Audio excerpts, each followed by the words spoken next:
Hello dudes, Axel here. Welcome to part 2 of my what I use to produce content series.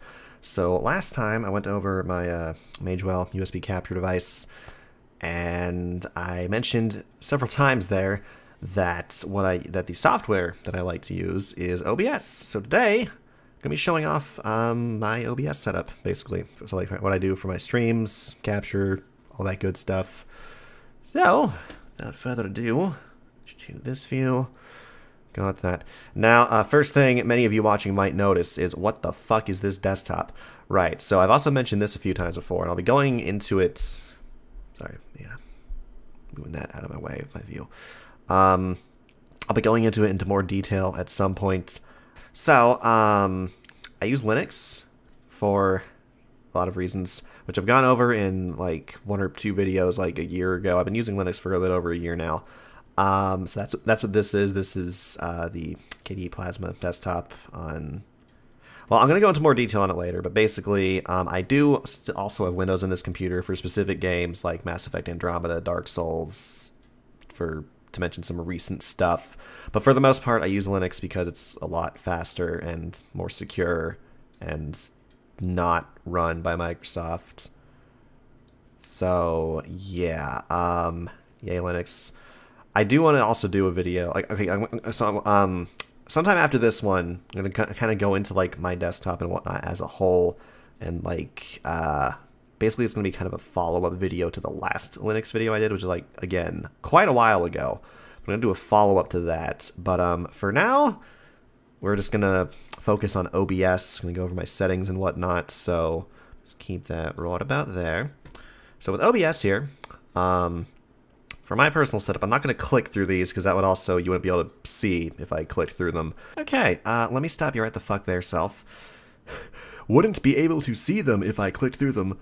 Let's see, I'm recording with OBS. If I click the scenes, that would indeed show all that stuff in sequence. I'm just dumb, don't mind me. So before we continue with this, I'm going to do a quick clip of clicking through all of those things real quick, because I'm dumb. Give me a second.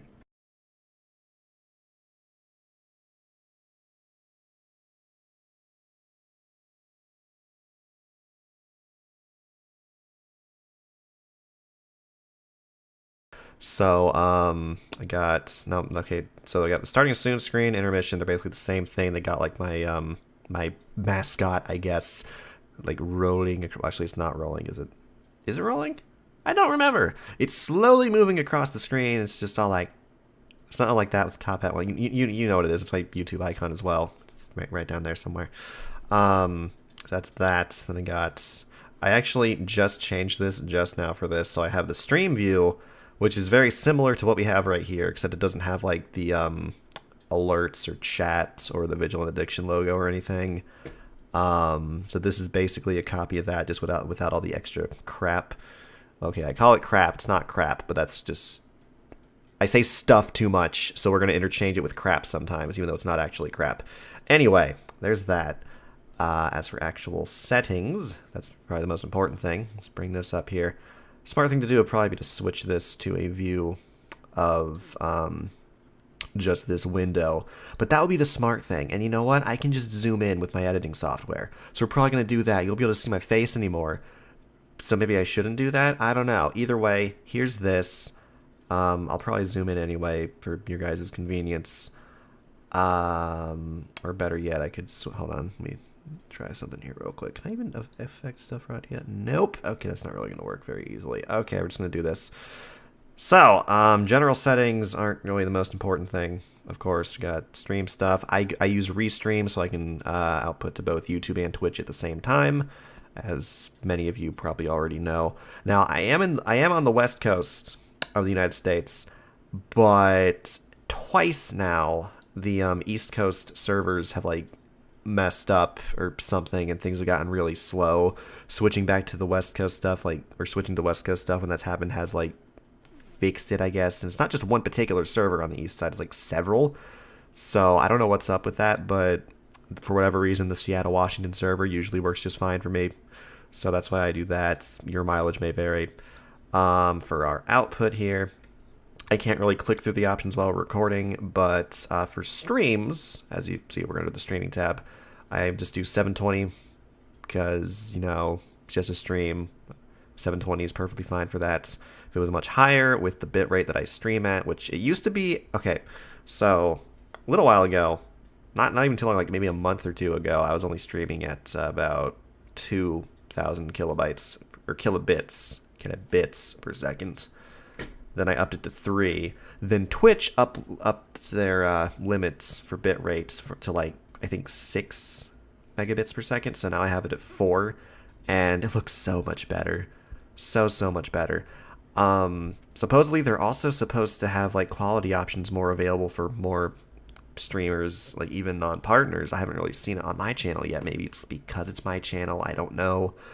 But yeah, I'm still going to keep it at 4 megabits per second. I don't know how it's going to affect people who watch on Twitch with lower connection speeds, but at least on YouTube, everybody has quality options, so it's not a problem there, and the 4 kilobits looks better. 4,000 kilobits. 4,000 is probably about the best that I can do with my connection, because my hard limit for upload speed is 5 megabits. Usually I actually get around 6, but I figure 4 is reasonable. Although I haven't tested it at that bitrate while also playing like an online game or something. So I don't know how it would affect things there, but I mean, I have like a spare 1 to 2,000 kilobits per second, so that's fine. For streaming, I always want to do constant bitrate, because if you do variable, supposedly it can like mess up with people watching because it's constantly changing or something. So keep it constant bitrates. The rest of these settings, like the 2 keyframe interval thing, that's a thing that Twitch recommends. So I just do that. And then I got CPU usage on very fast. Honestly, I don't even know exactly what that changes, but seems fine to me leaving it on very fast, so I have it on very fast. We'll get to the recording tab later, because that's kind of the meat of everything. For audio, yeah, I just leave everything at 160 for the bitrate. Seems fine. So, recording. I don't remember how different this is from like the Windows version settings that I have, but for what we have right here, it should be mostly similar. Should be, because I'm just doing standard type. I got, you know, a recordings folder for all my stuff. They added 2 extra audio tracks. It used to just be 4, but now we have now we have the 6. I record an MKV because that seems to work best for my setup here. It's the X264 encoder. I do 1080p for my recordings.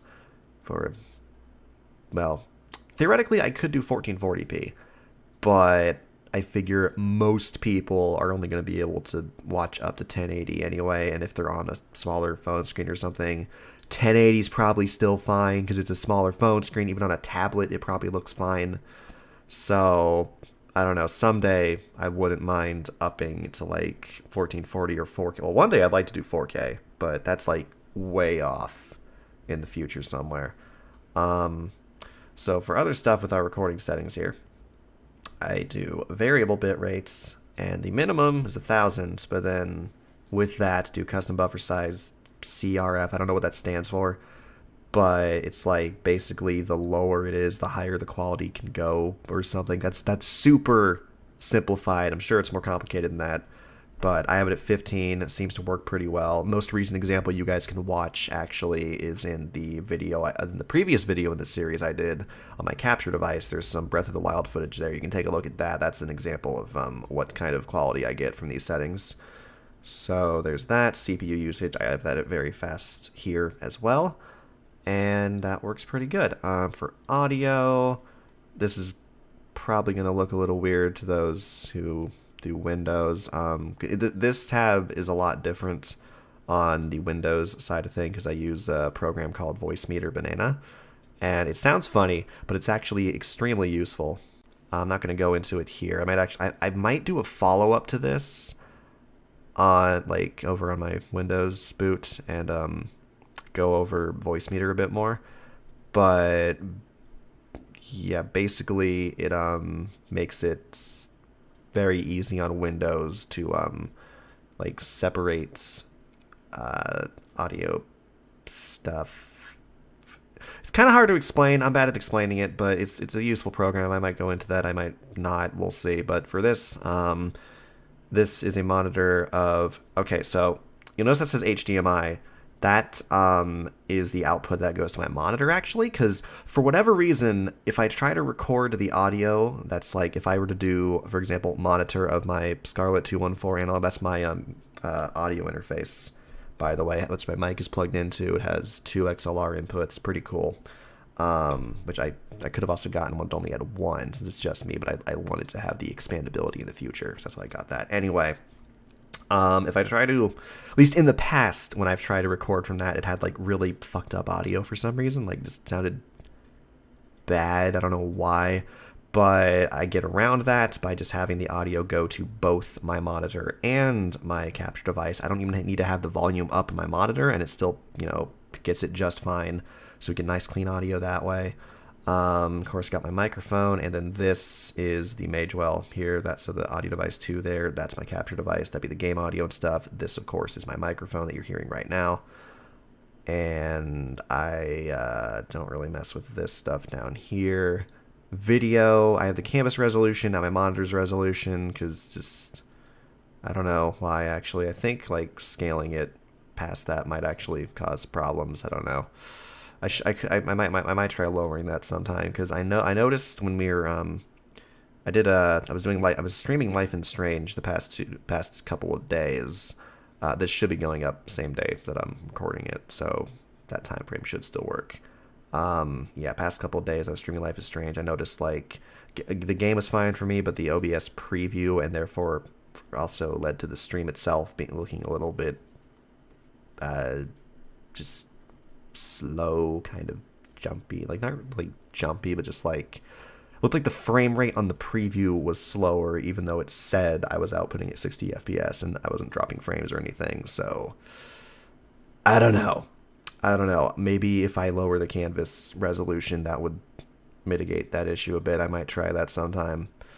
Probably after I do this, I might just fix things to be set up for that. We'll see.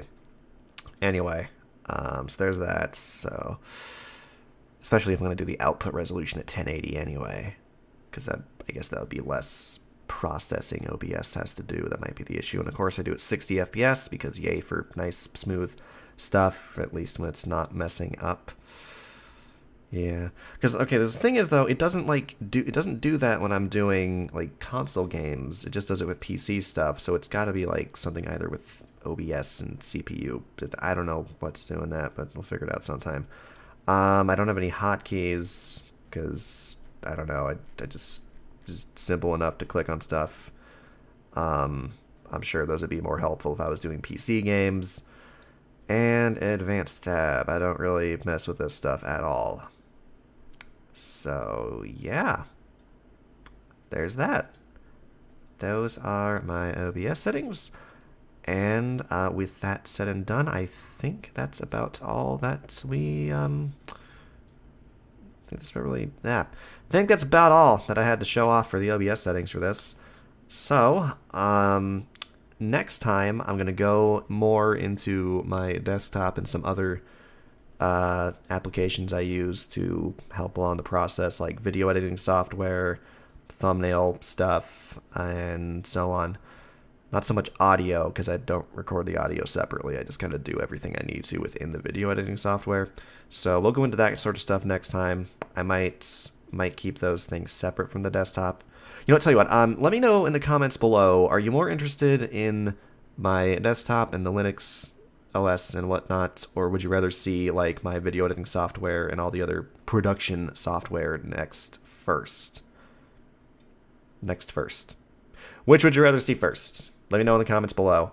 Till then, this has been Akzel. Thank you guys for watching. I'll see you dudes in the next one.